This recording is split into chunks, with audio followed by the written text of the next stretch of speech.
Next tip we are going to discuss is follow through on sale promises. बहुत important point है retail के perspective में।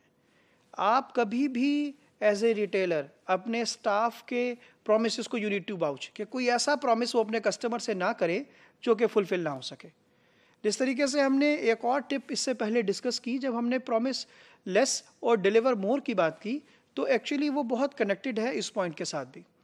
Do not make any promise with the customer जो कि आप fulfil ना कर सकें। यहाँ पर अगर आप देखते हैं तो बाज़ औक़ात ऐसा होता है कि कस्टमर आपसे एक्सपेक्ट कर रहा है, let me give you one example of it.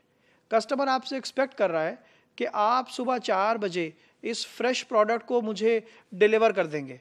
जबकि आप जानते हैं कि प्रोडक्ट आपके रिटेल स्टोर के अंदर सुबह 6 बजे आती है। तो इट इज़ इम्पॉसिबल कि आप कस्टमर को वो 4 बजे डिलीवर कर सकें सुबह। स्टिल अगर आप कस्टमर से ये प्रॉमिस कर लेते हैं तो at the end of the day customer उस सेल्स पर्सन को तो बुरा कहेगा ही, लेकिन एक्चुअली उस रिटेलर की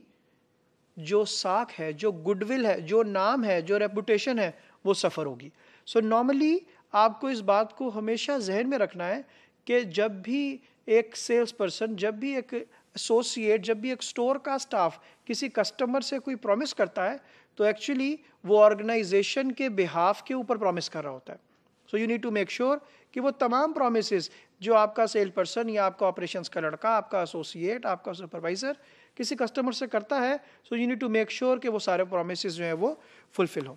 बहुत इंपॉर्टेंट बात जो यहाँ पर लिखी हुई है वो ये है कि nothing loses customer faster than broken promises. Customer जब भी बार बार ये ऑब्जर्व करता है कि उसके प्रोमिसेस को नहीं फुलफिल किया जाता, बेशक वो टाइम के हवाले से हैं, बेशक वो प्रोडक्ट के हवाले से हैं, बेशक वो प्राइसेस के हवाले से हैं, बेशक वो सर्विसेज के हवाले से हैं, किसी भी फैक्टर के हवाले से हैं,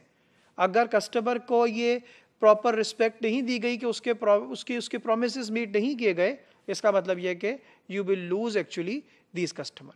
ये वो पॉइंट है जो कस्टमर को डिलाइट करने के बिल्कुल ऑपोजिट है कि जहाँ पर you are creating actually broken customers, और वो जाएगा वर्ड ऑफ माउथ बुरा फैलाएगा, और बुरे वर्ड ऑफ माउथ से ये होगा कि gradually you will loose other customers also, because they can think कि आपको उनकी वजह से, रिटेलर की वजह से एक नुकसान उठाना पड़ सकता है। क्योंकि अगर आपके बिहाफ के ऊपर एक कस्टमर ने अपने किसी कस्टमर से प्रॉमिस कर लिया है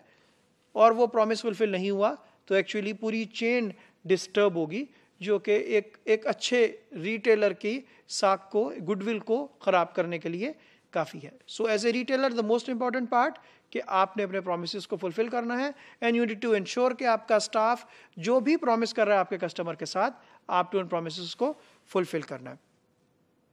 नेक्स्ट टिप की तरफ मैं आता हूं, जो कि है doing it right cost less than doing it over. Most of the time आपने ऑब्जर्व किया होगा कि चीज़ें जो पहली दफ़ा में की जाती हैं सो शायद उसमें कुछ ना कुछ गुंजाइश रह जाती है, लेकिन जब उनको दोबारा किया जाता है, उसके ऊपर एनर्जी, कॉस्ट, टाइम, सब चीज़ें दोबारा लगाई जाती हैं, तो वो बहुत बेहतर तरीके से की जाती हैं या बहुत बेहतर तरीके से हो जाती हैं। So why there is always a situation कि जब आपको you have to do it repeatedly और you have to do it over, वो तब अच्छे तरीके से होती हैं। सो रिटेलर को बहुत इम्पॉर्टेंट है कि वो तमाम चीज़ों को बड़े प्रॉपर ऑर्गेनाइज तरीके से लेकर चले कि rather than doing the things repeatedly over and again वो चीज़ें ना हो। अगर ऐसा करेगा उसकी कॉस्ट हाई हो जाएंगी, और जब कॉस्ट हाई होंगी तो अल्टीमेटली उसकी प्रॉफिटेबिलिटी सफ़र होगी। सो रिटेलर की नॉर्मली प्रॉफिटेबिलिटी वैसे ही नीड टू इंश्योर तमाम पेन पॉइंट्स को, तमाम मेन पॉइंट्स को कि वो इफ़ेक्ट ना हो, ताकि उसकी प्रॉफिटेबिलिटी जो है वो डिस्टर्ब ना हो। So how and what he can do, he can save the cost by concentrating on doing the right job the first time, which means अगर एक सही जॉब को कर लिया गया है पहली दफ़ा में ही, he can actually save lot of cost, rather than कि आप उसको रिपीटेडली जब दोबारा करेंगे, कॉस्ट इंकर करेंगे, उसकी अल्टीमेटली कॉस्ट हाई चली जाएगी and then business has to suffer. Then मैं आता हूँ हमारे पास टिप नंबर 12 के ऊपर, which is actually don't be a demotivator. क्योंकि रिटेल जॉब सिनेरियोस थोड़ा सा टफ वर्किंग एनवायरनमेंट के अंदर है,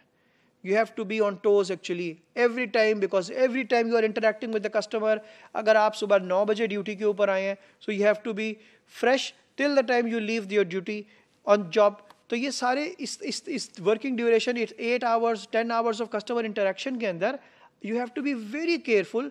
और you have to be very firm. जिस तरीके से आप आए थे, जिस तरीके से आप नॉलेजेबल थे, जिस तरीके से आप फ्रेश थे, जिस तरीके से आप मोटिवेटेड थे, एनर्जेटिक थे, पैशनेट थे, जब आप जाएं तब भी आप उतने ही पैशनेट हो.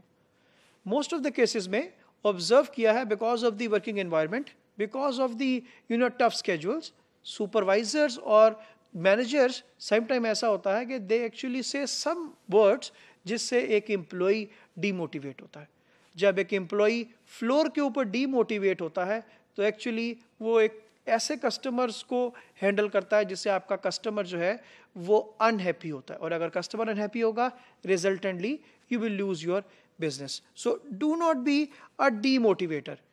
रादर देन आप जो एफर्ट्स करते हैं अपने प्रोडक्ट्स के ऊपर, अपनी सर्विसेज के ऊपर, यू नीड टू इंश्योर कि आपके लोग जिनको आप एक्चुअली मोटिवेट कर रहे हैं वो आपके किसी एक्शन से डीमोटिवेट तो नहीं हो रहे. क्योंकि अगर वो आपके किसी एक्शन से डीमोटिवेट हो रहे हैं तो रिजल्टेंटली आपकी तमाम एफर्ट जो आप कर रहे हैं वो सारी एफर्ट्स कहीं ना कहीं ज़ाया जा रही हैं. और पीपल मैनेजमेंट के अंदर स्पेशली रिटेल स्टोर पर्सपेक्टिव में ये बहुत इंपॉर्टेंट बात है कि इन जनरल सिनेरियो में किसी का भी अगर डिग्निटी हर्ट होती है, किसी का भी अगर आपका रिस्पेक्ट लेवल हर्ट होता है, तो नॉर्मली उस केस के अंदर होता ही है कि customer at the end of the day effect होता है, और कस्टमर के इफेक्ट होने से बिजनेस रेवेन्यूज, बिजनेस प्रॉफिटेबिलिटीज और तमाम कंपोनेंट्स इफेक्ट होते हैं.